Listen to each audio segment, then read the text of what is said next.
दोस्तों, मैंने सोचा है कि हम रोज़ थोड़ी-थोड़ी बातें किया करेंगे। शायद इस वजह से मेरी और आपकी थोड़ी तो जम निकलेगी।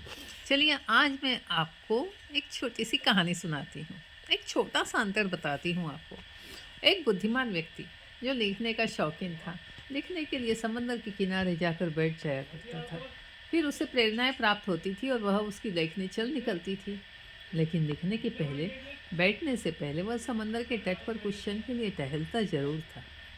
एक दिन वह समंदर के तट पर टहल रहा था।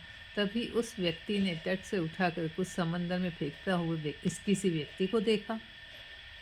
उसने पाया वहां जाकर कि ये करता क्या है। तो वह व्यक्ति समंदर के तट से छोटी छोटी मछलियों को उठाकर एक एक करके समंदर में फेंक रहा था।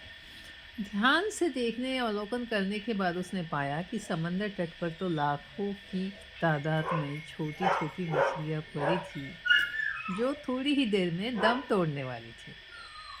अंततः उससे रहा न गया और उस बुद्धिमान मनुष्य ने उस व्यक्ति से पूछ ही लिया, नमस्ते भाई, तट पर लाखों मछलियां हैं।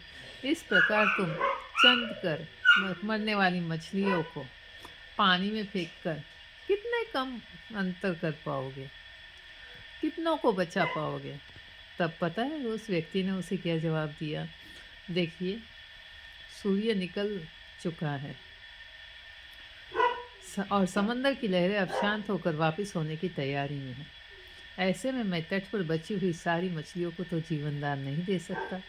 और एक मछली को समंदर में फेंकते हुए बोला, किंतु इस मछली के जीवन में तो मैंने अंतर ला ही दिया है और मुझे बहुत संतोष प्रदान कर रही है ये बात। इसी प्रकार ईश्वर ने हम सबको यह योग्यता दी है कि एक छोटे से प्रयास से रोज किसी न किसी के जीवन में हम छोटा सा अंतर ला सकते हैं। जैसे किसी भूखे पशु या मनुष्य को भोजन दे देना, किसी जरूरतमंद की निस्वार्थ सहायता कर देना इत्यादि।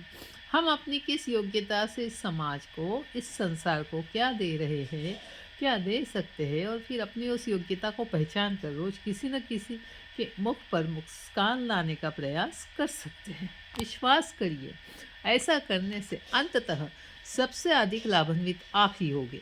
ऐसा करने से सबसे अधिक अंतर आपको अपने भीतर महसूस होगा। ऐसा करने से सबसे अधिक अंतर आपके जीवन में आने लगेगा।